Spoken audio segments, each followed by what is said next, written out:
ఆంధ్రప్రదేశ్లో గడిచిన 5 సంవత్సరాలు వైకాపా ప్రభుత్వంలో చాలా పెద్ద ఎత్తున మద్యం కుంభకోణం జరిగిందని చెప్పేసి ఇప్పటికే కూటమి ప్రభుత్వం నిగ్గు తేల్చడం జరిగింది. దానికి సంబంధించినటువంటి పూర్తి వివరాలు రాబట్టడానికి ఇప్పటికే ఒక ప్రత్యేక సిట్ను కూడా ఏర్పాటు చేశారు ఆంధ్రప్రదేశ్ ప్రభుత్వం కూటమి సర్కార్.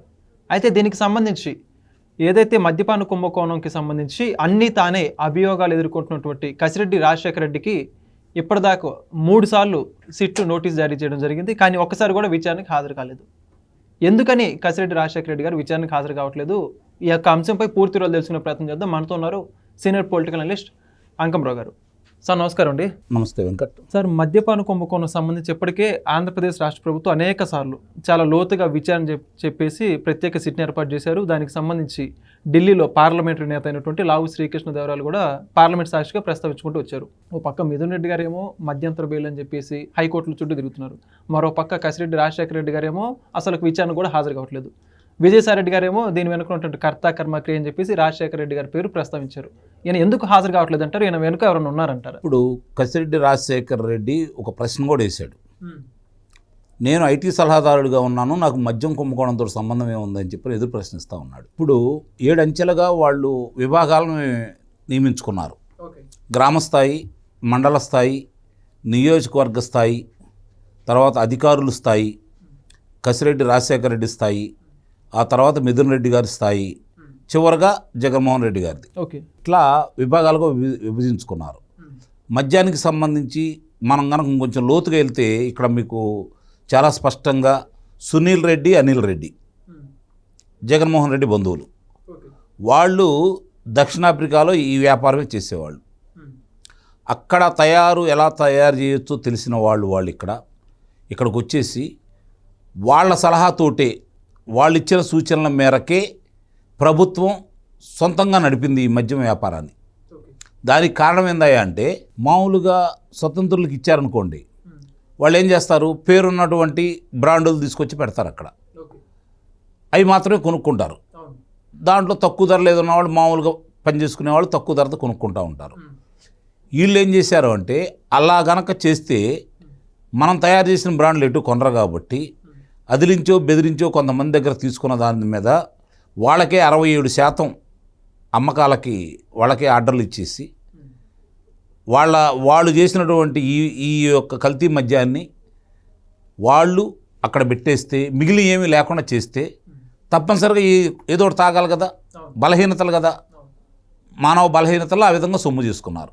అంటే ఇక్కడ 30,000 మంది పైన అసూలు బాశారు ఈ కల్తీ మద్యం తాగి. 30 లక్షల మంది దాకా ఈరోజు వైద్యశాలల చుట్టూ తిరుగుతూ ఉన్నారు పూర్తి అనారోగ్య కారణం వల్ల.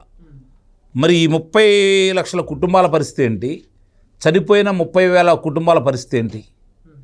వాళ్ళు ఏ విధంగా ఈ మద్యానికి బానిసైపోయి, అసలు మద్యం తాగటమే అనారోగ్యం, దాంట్లో ఇలాంటి కల్తీ మద్యాన్ని కలిపి వాళ్ళకి అందజేసినందువల్ల, వేరే అందుబాటులో లేనందువల్ల తక్కువ రేట్లోకి ఇది వస్తుందన్న ఆలోచనతో, మళ్ళీ పైవచ్చు మద్యానికి దూరం చేద్దామన్న ఉద్దేశంతో నేను మద్యం ధరలు పెంచాను అని చెప్పాడు ఆయన. ఇది కూడా గమనించుకోవాలి. మరి ఇంత చేసిన తర్వాత మద్యం మరి విచ్చలవిడిగా ఇంకెందుకు పెరిగింది? మద్యం ధరలు పెంచినా కూడా తాగేవాళ్ళు తాగుతూనే ఉన్నారు కదా. మద్యపాన నిషేధం చేస్తానన్న పెద్ద మనిషి ఆయనే కదా. 5 సంవత్సరాల్లో మద్యపాన నిషేధం చేయకపోతే ఓట్లు అడగనన్నాడు కదా.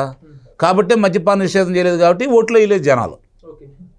అది కూడా మనం కన్సిడర్ చేయాల్సిన విషయం, నిస్సందేహంగా గుర్తు చేసుకోవాలి. ఇక్కడ ఏందంటే సునీల్ రెడ్డి, అనిల్ రెడ్డి యొక్క ఆలోచనల్ని ఇక్కడ వీళ్ళు అమలు చేశారు. అమలు చేసే దీంట్లో మారక ద్రవ్యాలు దొరికినాయి కదా మనకి, గుజరాత్లో కావచ్చు, విశాఖపట్నంలో కావచ్చు. దీనికి సంబంధించిన మూలాలు ఏందంటే వాటిని తీసుకొచ్చేసి ఆ మారక ద్రవ్యాలను దీంట్లో కలపటం కోసం తీసుకుని వచ్చారనేది మాత్రం వాస్తవం. దానివల్ల ప్రజల యొక్క అంతమంది చనిపోవడానికి కూడా కారణమైంది. ఇవన్నీ గమనించుకుంటూ ఉంటే వీటన్నిటికీ సూత్రధారి ఇతనే కాబట్టి, అంటే అవన్నీ చేసిన ఇతను కాకపోయినా ఇతను ఆ డబ్బులు వసూలు చేసే కార్యక్రమంలో ఇతను కూడా ఒక విభాగంలో ఉన్నాడు కాబట్టి, ఇతని పైన మిథున్ రెడ్డి ఉన్నాడు కాబట్టి, వాళ్ళిద్దరి పేర్లు బయటకు వచ్చినాయి కాబట్టి, ముందుగా కసిరెడ్డి రాజశేఖర రెడ్డి పేరు మీరు చెప్పినట్టు విజయసాయిరెడ్డి గారు చెప్పారు కదా.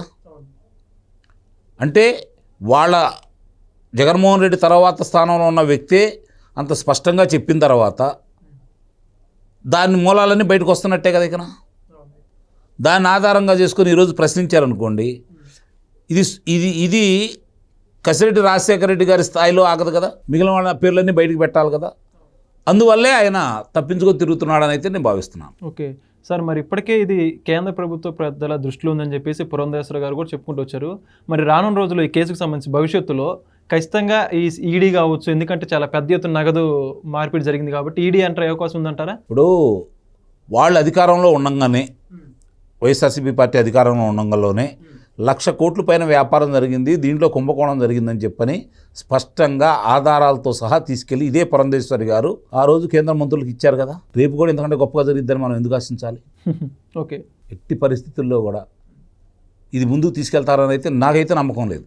వాళ్ళ చేతుల్లో పెడితే ఇదేదన్నా రాష్ట్ర ప్రభుత్వమే దీన్ని ఛేదించాలి. ఖచ్చితంగా చూద్దాం సార్. మరి దీనికి సంబంధించి పూర్తి సమగ్రమైన విచారణ జరిపించి ఎవరైతే బాధ్యులు ఉన్నారో వాళ్ళ మీద కఠిన చర్యలు తీసుకోవాలని కోరుకుందాం. Thank you. Please subscribe to Leo News for more videos.